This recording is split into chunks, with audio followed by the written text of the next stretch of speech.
Radio J. Radio J. Géopolitique, le MAG. Steve Nadjar. Radio J. La deuxième partie de Géopolitique, le MAG. Merci de votre fidélité. Nous retrouvons tout de suite Léa Landman. Bonsoir Léa. Bonsoir Steve. Et merci de nous rejoindre comme chaque semaine. Vous êtes géopolitologue et vous examinez cette semaine la décision de Benyamin Netanyahou de reprendre les opérations militaires de la bande de Gaza. Avec quel objectif ? Alors, donc, on sait très bien qu'Israël a lancé donc cette attaque surprise cette semaine, ciblant des chefs politiques du Hamas, ça c'est un peu un changement, des chefs militaires et des cibles militaires du Hamas. Alors depuis la série de libération des otages en échange d'un cessez-le-feu et une libération de prisonniers palestiniens, les négociations n'avancent pas. Bien qu'Israël ait signé en fait un cessez-le-feu qui stipule qu'après la première phase des négociations sur la deuxième phase seraient entamées, ces négociations n'ont jamais débuté. Donc l'idée générale était de prolonger en fait la première phase en libérant des otages. Witkoff a mis sur la table 2 propositions, mais le Hamas a répondu en acceptant d'abord de libérer 5 otages, puis un otage israélo-américain et 4 cadavres. Donc on est vraiment au souk, sauf que les marchandises là, le souk, ce sont les otages, la marchandise. Donc depuis des semaines, il y a un cessez-le-feu sans avancée. Le Hamas se renforce et Israël ne négocie pas et en fait laisse les Américains mener la danse. Donc le bureau du Premier ministre israélien explique qu'à partir de maintenant, le cessez-le-feu se fera sous le feu. Pendant les combats, disons. Israël a reçu le feu vert des Américains et Israël essaye de forcer le Hamas à s'assouplir. Léa, donc il y a 4 objectifs. Alors voilà, j'allais venir à ces objectifs. Quels sont-ils ? Alors je vais reprendre ce que dit Ron Ben-Ishai dans Yediot Ahronot. Un, c'est exercer une pression militaire qui brisera l'impasse créée dans les négociations sur la libération des otages. L'expérience cumulée, d'après lui, par Tzahal et la communauté du renseignement montre que c'est le moyen le plus efficace pour amener le Hamas à faire des concessions dans les négociations. Le deuxième objectif est de faire comprendre au Hamas qu'Israël ne se contentera pas d'agir contre lui uniquement en tant qu'entité militaire. L'armée terroriste qui était la cible des premières phases de la guerre jusqu'au dernier cessez-le-feu, mais également en tant que gouvernement civil. Et là, en fait, Israël n'acceptera donc pas une présence politique du Hamas à Gaza. Donc, plus important encore, Israël envoie en fait un signal au Hamas qu'il ne repermettra pas non plus la reconstruction des infrastructures en détournant les fonds issus du pillage de l'aide humanitaire.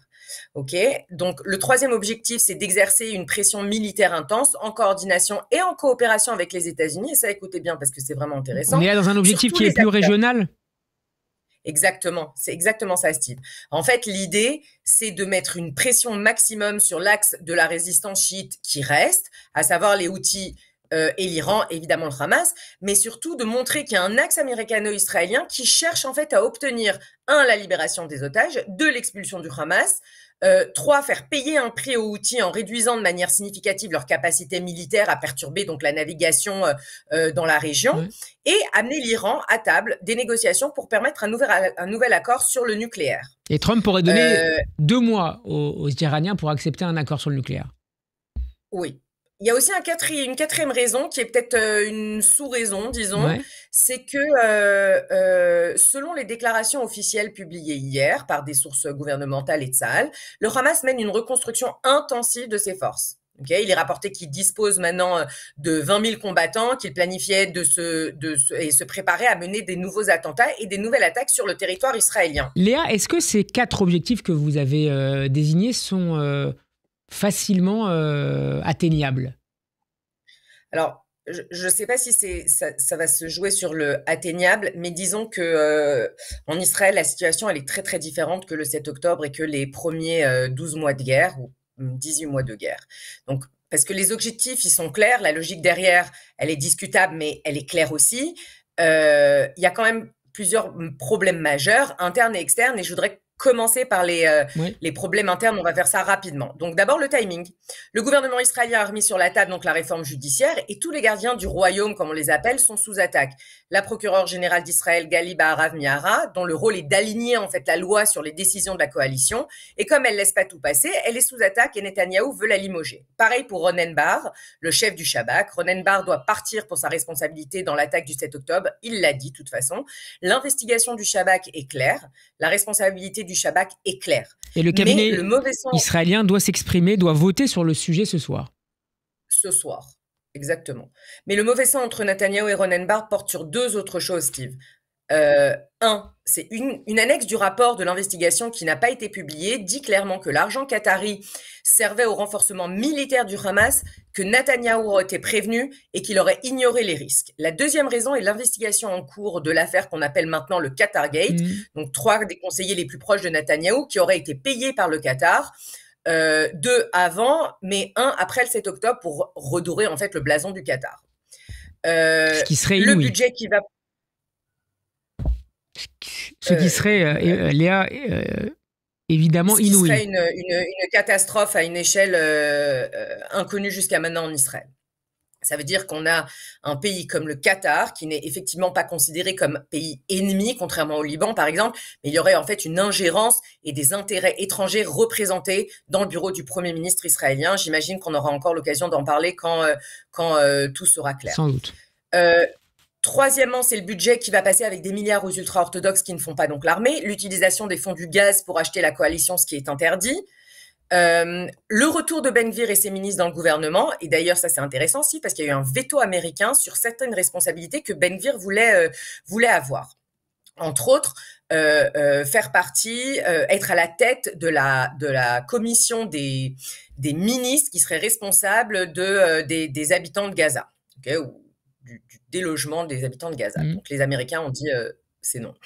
Et enfin, un manque de confiance dans le gouvernement et dans le timing, un épuisement des troupes et un manque de clarté totale sur l'avenir de cette guerre.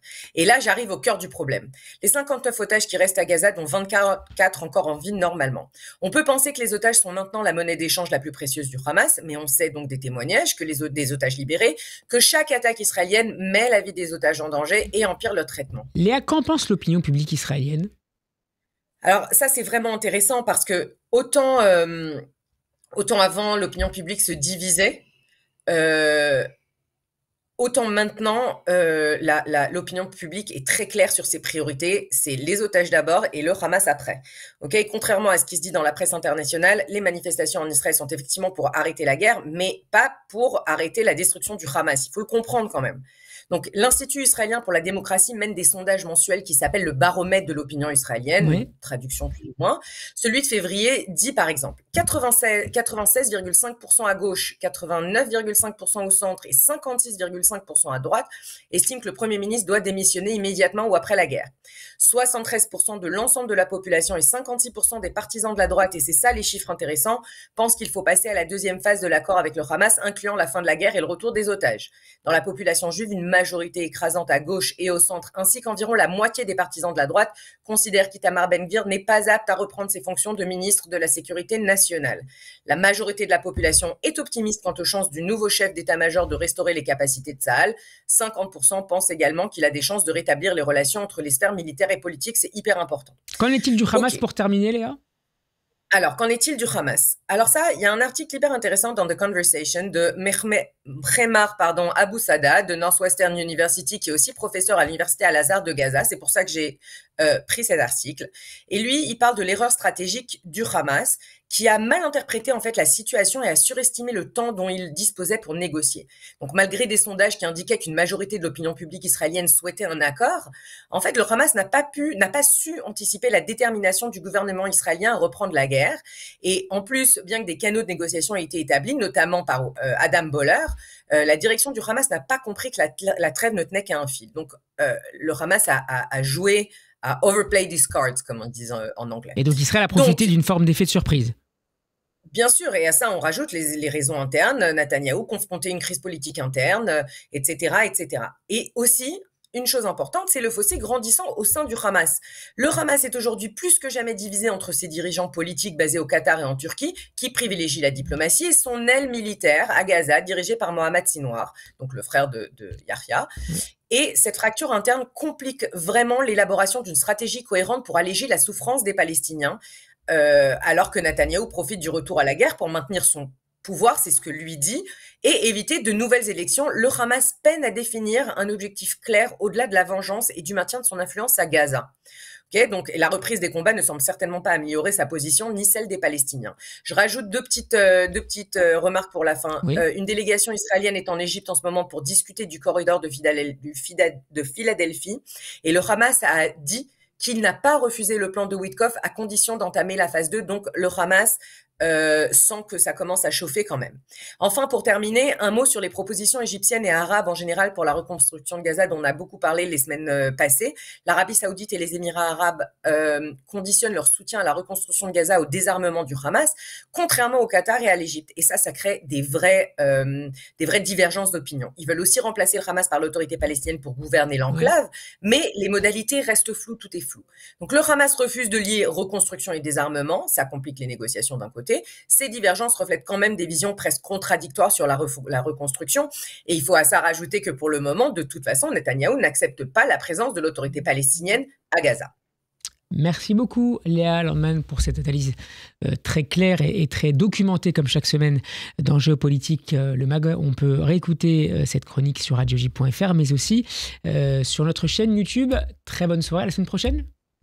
Merci Steve, à la semaine prochaine.